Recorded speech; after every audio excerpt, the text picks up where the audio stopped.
चलिए आज एक ऐसी कमाल की खोज के बारे में बात करते हैं जिसने डायनासोर की दुनिया के बारे में हमारी सोच को ही हिलाकर रख दिया है।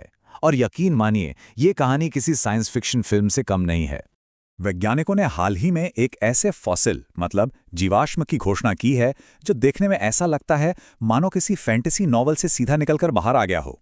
तो ये समझने के लिए कि आखिर ये खोज इतनी चौंकाने वाली क्यों है, हमें पहले थोड़ा पीछे जाना होगा और उस फैमिली के बारे में जानना होगा जिससे ये डायनासोर ताल्लुक रखता है। देखिए, लगभग 200 सालों से ये बात पक्की मानी जाती थी कि इस ग्रुप के डायनासोरों की स्किन बस सीधी सादी शल्कों वाली मतलब स्केल्स वाली होती थी।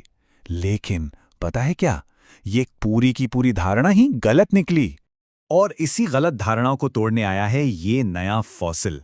इसका नाम है हायोलोंग डोंगी और इसने तो सब कुछ बदल कर रख दिया है जो हम अब तक जानते थे।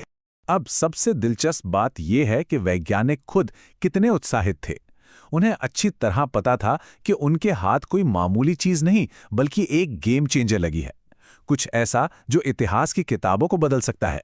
तो इस जानवर की स्किन सिर्फ स्केल्स वाली नहीं थी, नहीं, इसका पूरा शरीर नुकीले खोखले कांटों से भरा हुआ था। चलिए अब जरा इसकी फोरेंसिक जांच पड़ताल करते हैं और समझते हैं कि ये अजीब सी चीजें आखिर क्या थीं। रिसर्च टीम के लिए सबसे बड़ा सवाल यही था कि ये जो स्ट्रक्चर्स हैं ये हैं क्या? क्या ये पंख हैं, स्केल्स हैं या फिर कुछ और ही? और इसका जवाब उतना भी सीधा साधा नहीं है। इस गुत्थी को सुलझाने के लिए टीम ने कुछ बहुत ही हाईटेक मतलब एकदम मॉडर्न फोरेंसिक टूल्स का इस्तेमाल किया। और यहीं से शुरू होती है एक जबरदस्त वैज्ञानिक बहस। देखिए, इस जांच ने साइंस की दुनिया को दो खेमों में बांट दिया। तो असली सवाल ये है कि क्या ये कांटे कोई बिल्कुल ही नई चीज हैं या फिर हमें पहले से मालूम किसी चीज का एक कह सकते हैं एक्सट्रीम वर्जन है। इसका मतलब ये हुआ कि असल में जब ये जानवर जिंदा रहा होगा तो वो शायद एक साही यानी पॉर्क्यूपाइन जैसा नहीं, बल्कि सोचिए एक ऐसी छिपकली जैसा दिखता होगा जिसकी स्किन बहुत खुरदरी और नुकीली हो। अब बात करते हैं इस डायनासोर के नाम की। इसका नाम अपने आप में एक कहानी है, एक श्रद्धांजलि है जीवाश्म विज्ञान यानी पेलियोंटोलॉजी के एक बहुत बड़े नाम को। जी हां, हाओलोंग डोंगी। ये नाम चीन के महान पैलियोंटोलॉजिस्ट डोंग जिमिंग के सम्मान में रखा गया है, जिन्हें प्यार से ड्रैगन मास्टर भी कहा जाता था। उनका पूरा करियर दशकों तक फैले बड़े बड़े बदलावों और जबरदस्त खोजों से भरा रहा। उनके काम का असर कितना बड़ा था इसका अंदाजा लगाना भी मुश्किल है।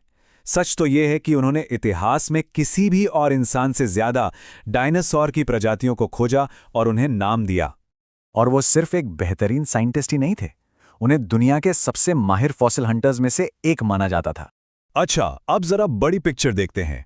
ये एक कांटेदार डायनासोर कैसे दिखते थे, इस बड़ी बहस में कहां फिट होता है? सालों से एक बड़ा सवाल रहा है, डायनासोर आखिर थे कैसे? क्या वो रेप्टाइल्स की तरह स्केल्स वाले थे या फिर पक्षियों की तरह पंखों वाले? इसी एक सवाल ने न जाने कितनी स्टडीज को जन्म दिया और इन पुराने जानवरों को देखने का हमारा नजरिया ही बदल दिया। जब हम अब तक मिले सारे डायनासोर स्किन फॉसिल्स का विश्लेषण करते हैं तो एक काफी साफ तस्वीर उभर कर आती है। ये टेबल हमें बताती है कि विज्ञान के हिसाब से अलग अलग डायनासोर ग्रुप्स की डिफॉल्ट स्किन मतलब आमतौर पर उनकी त्वचा कैसी होती थी। तो डेटा ये साफ साफ दिखाता है कि ज्यादातर डायनासोर के लिए जो शुरुआती बनावट थी वो पंख नहीं बल्कि स्केल्स ही थे। पंख तो बाद में आए एक खास इनोवेशन की तरह, और वो भी ज्यादातर थेरापॉड वंश में, जिनसे आगे चलकर पक्षी बने। और बस यहीं पर हालोंग की अहमियत समझ आती है। देखिए, ये इस बात का सबूत नहीं है कि सारे डायनासोर पंखों वाले या लोहेदार थे, नहीं, बल्कि ये दिखाता है कि स्केल्स वो कितने कमाल के और अलग अलग तरह के हो सकते थे। मतलब स्केल्स कोई बोरिंग चीज नहीं थे, वो तो एक तरह का एवोल्यूशनरी प्लेग्राउंड थे जिनसे प्लेट्स, झालरें और अब यहां तक कि साही जैसे कांटे भी बन सकते थे। ये दिखाता है कि डायनासोर अपनी स्किन के साथ कितने प्रयोग कर रहे थे। तो मुद्दा ये है कि डायनासोर की स्किन की कहानी सिर्फ स्केल्स और पंखों के बीच का एक सिंपल सा चुनाव नहीं है। ये तो एक बहुत बड़ी और थोड़ी अजीब दुनिया है जिसके बारे में हमें अभी अभी पता चलना शुरू हुआ है। तो सोचिए, अगर स्केल से साही जैसे कांटे बन सकते हैं तो और ना जाने कौन कौन सी अविश्वसनीय बनावटें हैं जो अभी भी फॉसिल रिकॉर्ड में कहीं छुपी हुई हैं। और बस खोजे जाने का इंतजार कर रही हैं? ये सवाल हमें याद दिलाता है कि 200 साल की खोज के बाद भी डायनासोर का युग आज भी रहस्यों से भरा हुआ है।